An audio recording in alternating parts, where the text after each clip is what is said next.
Welcome to another edition of Prep Picks. Heather Williams alongside Steve Wilmans of ESPN Tri-Cities, TriCitiesSports.com. The number of area teams continues to shrink. We are down to the final five.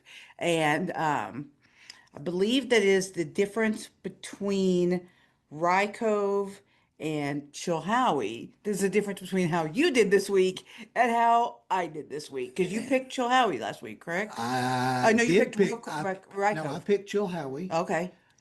Where was the difference last week? I think I picked Greeneville, Yes, and that's what you it picked was. And Anderson that, County. yes, that's the difference. And then I picked an upset that didn't happen. Ridgeview, I picked Lebanon Lebanon to over beat Ridgeview. Ridgeview. Yes. All So right. all The that week was said, better for me than I thought then. exactly. All right, so let's get to this week's picks. There are only three games on the schedule. You mentioned you picked Greenville. They Yes. continue to carry the flag for Upper East Tennessee. Back-to-back tough challenges, but again, at home, they have the juggernaut that is Alcoa coming to town. I mean, this game has everything. I mean, everything. The top 10 rankings in Class 4A this week, these two teams are tied for number one. Okay, they have three. The two teams combined have three of the five Mr. Football semifinals in Class 4A. And I'll say probably at least two of the three finalists, maybe all three. In quarterback, um, what's his name? Caden Ball.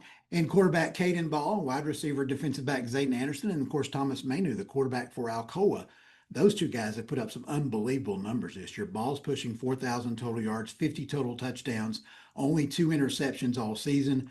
Manu has thrown for he's like 2,717 yards, 43 touchdowns. Oh, by the way, he finally threw an interception in the first round of the playoffs this year. Of course, Greenville's got Zayden Anderson. Both the quarterbacks spread the ball around to different receivers. They've got good running games, good defenses.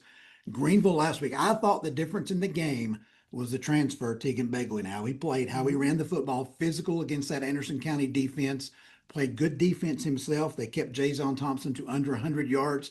They'd give up a few more passing plays, and Anderson County had a few more plays that were out there too against that defense. That's a little bit of a concern for me, but I'm going to roll with the Devils again. I think they're going to snap Alcoa's decade-long state championship streak. Well, from a opponent standpoint, Greenville certainly has no reason to think they can't beat Alcoa because they just beat Anderson County, who beat Alcoa. So, but I do think I was talking to another coach from a school in Class 4, and there is a little bit of that perception, the mental part. Yeah. And he was telling me that, if Greenville can get past the mental part of the name on the front of the jersey, there's no reason why they can't compete. But sometimes getting 16-year-olds to look past the mental part, I mean, that's part of Maryville and Alcoa and Anderson County's lore is the name on the front of the jersey. Talent-wise, I think it's there. I'm going to do Greenville a favor and not pick you because it worked last week, right? You probably had it plastered on the bulletin board. So why would I go against that? I'll pick Alcoa, but like I said, talent-wise, I don't think there's any reason why Greenville can't win this game for sure, especially since it's at home. Yeah. Moving over to the Commonwealth. We'll start in Region 1D, the championship. Same two teams as it was last year as Rye Cove gets the mild upset because they've been like 2 and 2A all season, Rye Cove and Chilhowie, but they are now headed to Eastside. The last four teams we'll talk about in Virginia. This is old school Southwest Virginia football. Run the football. These teams dominated the ground last week, dominated the line of scrimmage. Rye Cove outrushed Chilhowie 288-34, and Eastside outrushed Honaker 343-78. You win football games doing that.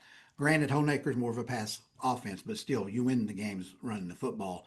And the winner of this game will be the one that outrushes the other, in my opinion. Both have multiple weapons with which to run the football, great offensive lines. I really like what Rye Cove is doing. They're big 6'6.5", 297-pound, two-way junior lineman Ethan Lawson, who's already got a Syracuse commit.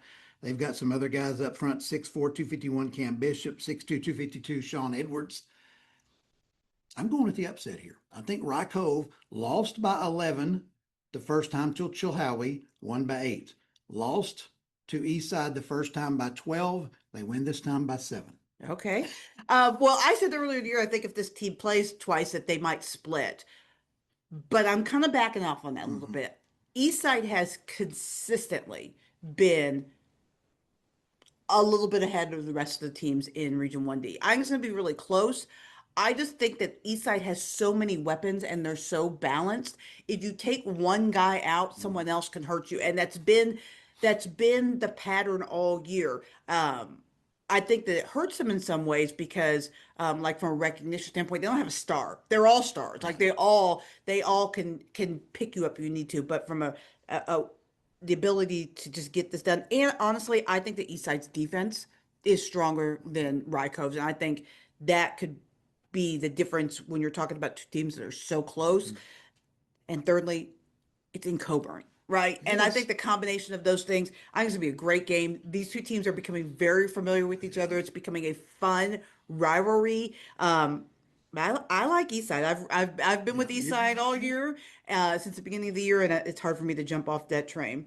And in Region 2D, I think this matchup is a bit of a surprise. I think everybody thought Union would be good and had the possibility of be here. I don't think anyone had yeah. Ridgeview being in this championship game. Well, obviously I didn't. I picked them to get beat last week, so that Right. didn't work out. But again, Ridgeview on the ground, 276 to 46 over Lebanon. I mean, you run the football. I don't have the numbers for Union over Graham, but that defense only allowed the G-men 114 yards, picked up 4 passes. They did what they've done all season long, and that's just hold the opposition at bay. I think the Bears defense does that again this week. I think Union advances over Ridgeview. It's going to be another great game. Ridgeview, unbelievable season. Nobody expected that, with the first year head coach with what they've lost. So, but I like Union in this one. It has been an unbelievably tough 7, 8 days up in Big Stone Gap. But the one thing that's been consistent for Union all year, as you mentioned, is that defense. And so they don't necessarily have to be special on offense because they are incredibly special on defense. And they've got talent on offense. I mean, don't Mhm. misread what I'm saying here, but they don't have to be because it's very difficult to score on them. And I just don't see Ridgeview being the team that can score on them.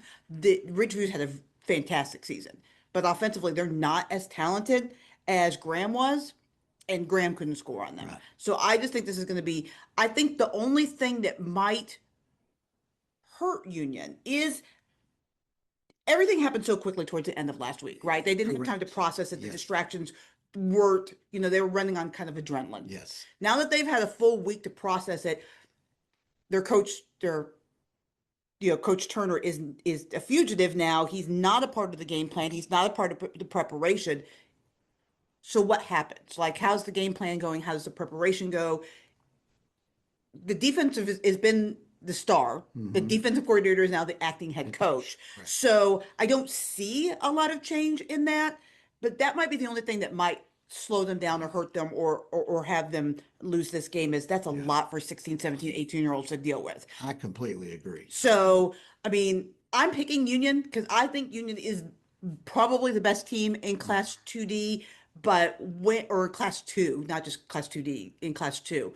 But does some of this external stuff, does that start to catch up with them now that there's a whole week to think about it and for it to affect them in other ways? But I love the team. I think the team is incredible. And kudos for them for being able to deal with all of this. Like mature adults, I really kudos to the staff and to the team for the way that they've handled this. Obviously, great leadership in that Yes. football program. Defensive coordinator Jason Edwards stepped up. Yeah. That entire staff had them ready to play. The team was very focused and ready to play. But I like what you said. I think the same thing. Okay. Mhm. Emotions and young people, you can ride that adrenaline for a while and maybe it stays. I don't know. But at some point, the gravity of everything that's happening could lay on their shoulders and it'd be too heavy for them. I agree with that. I've seen it happen in college football teams. Right. Coming off, Hurricane Katrina down in Louisiana with Right. LSU. Hmm. For 3 quarters, they were lights out. And then the fourth quarter, they had nothing left. The Right. tank was empty. So I hope that doesn't, that's not part of the game, but it could be. Anything else on your mind today? You talk about that Alcoa Greeneville Mhm. deal earlier, and we've talked about the playoff bracket, Right. all the travel. This is a semifinal game Hmm. that would have happened 2 weeks ago without the new bracket. Right. So That's interesting. When we Yeah. talk about the pros and the cons of the bracket, you look on down the line of the state, Oakland and Blackman playing again. That would have happened last week. Sevier County and Knox Halls, and another one that would have happened last week. So we've got some different semifinal matchups, and I think that's one thing they were going after. There was a review by the TSSAA, kind of a review this week, getting some feedback on the brackets, and the general consensus was, well, I thought it was too early. I think you got to have it play out and see how the games formulate out, see the revenue from the games as well. That's important. But one of the things they're going to talk about, and the positive things from this new bracket, is these matchups this week. Okay, that wouldn't have happened this far into the season, happened much earlier. So one of the top two teams in the state in 4A would have been gone 2 weeks ago. I mean, yes, at the end of the day, you still got to beat them to You get there, do. right? You still have to, it's the same characters, it's just a different order. But it is, I mean, it is good that it is happening in the state semifinals. So you do truly have two of the best teams in the state playing this late in the season. Verdict's still out on me. I want to give kudos to Eastside for playing on Friday, the way football should be played. I'm harping on this, but I know once Ridgeview and Union made the decision to start playing on Saturday, they're going to be doing that throughout the whole playoffs. But I think Coburn with Rye Cove and Union on Friday night is going to be electric. Coburn, Just absolutely Coburn is going to be cold Friday night too, It is- according to Mr. Dirks. But I mean, what it's supposed to be. okay, right. I'm not standing out there, so take this with a grain of salt because I hate standing in the cold. But that is literally what high school football in November is supposed to be. It's supposed to be cold. It's supposed to be dark. It's supposed to be all of those things. And so, thumbs up for me. Although I don't have to stand in the cold, so I can say that. Hate that for Josh. He will be out in the cold on Friday. So if you want more high school football, and now we're transitioning to basketball as well, and a little wrestling coming up soon. Make sure you follow his website, that is tricitysports.com. And then again, join me Friday on News 5 for all your scores and highlights, and Saturday for that Union Ridgeview game, because that game is on Saturday.